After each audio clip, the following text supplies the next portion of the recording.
Commissioner Edward Davis. Ed, Rob, welcome to you both. And as actually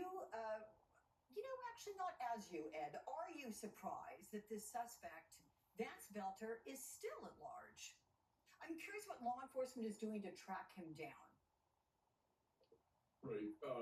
Well, it's unfortunate that they weren't able to get their hands on him during the initial encounter, but there were shots exchanged, and the chaos around an incident like that can be very difficult. And it also takes time to get officers to the scene.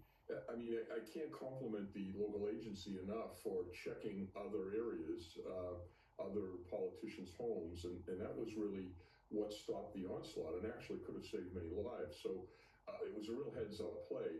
But in that chaotic few minutes, back doors can be left unguarded. It takes time to get the place surrounded. There's logistical issues, and so he's on the run. It took us 4 days to run down these guys from the Boston Marathon. That's not unusual. It's also not unusual to have a wide dragnet out there, but because he's moving around without a specific location, it makes it extremely difficult. And then the phone calls that you just described will sometimes lead in people committing suicide. So he could be in the woods somewhere, already dead. I hate to say that, but that's a real possibility that the investigators are looking at, I'm sure. Yeah, absolutely. You bring to mind the Tsarnaev brothers there from the Boston bombing, one of whom you'll recall was found in someone's backyard in a boat that was covered up. I mean, it was an extraordinary time. We're recalling that now. But Belter, he took off on foot, Ed. In your experience, what mode of transportation is likely after that? Is it a car waiting somewhere? Because the car, as our reporter was sharing, appeared to look like law enforcement, like an SUV that had the sirens and the lights, something at least implying that. And that was abandoned at the scene. So what happens if he's believed to have crossed state lines? Well, that would lead one to believe that he had some assistance from someone else.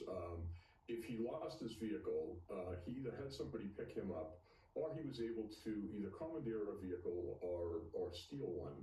And that's not particularly easy to do in the middle of the night when you're in the middle of a pursuit. So I would be looking hard at his friends and acquaintances, his telephone activity, the things that he said online prior to the incident happening, to see if there's someone else involved here. It might be just him, but he got very lucky if he's got away and made his way miles, from that location without some assistance.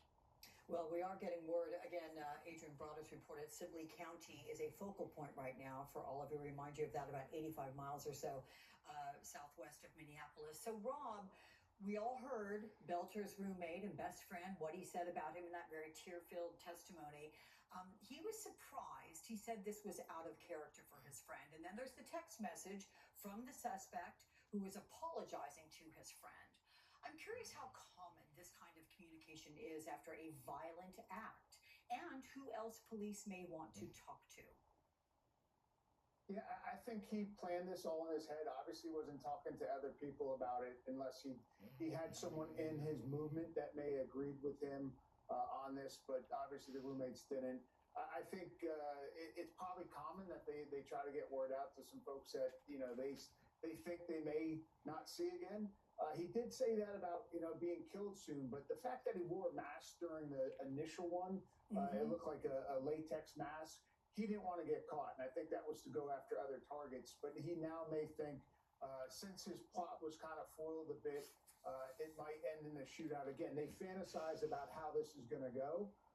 So I don't know if he's going to go off in the woods and do that, or if he's going to, they talk about suicide by cop or trying to get another target. But I think messages to people they think they're going to leave behind is probably, goes on a bunch. Yeah. Hey, Josh, my director, put back up that side-by-side because you, Rob, have referenced the mask. It's very clear that there's something that's altering the state of his appearance there, if you compare the two. Does it make it more difficult to look for him if he is still out there and hasn't, as Ed suggested, potentially committed suicide? Because he could put that mask back on, right? I think he could have other masks too. So the fact that he had a mask for that, again, shows the planning in this.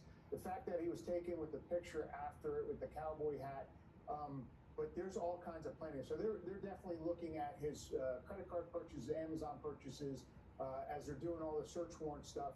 Does he have material for other disguises that he may be using, again, to carry out further on violent encounters? So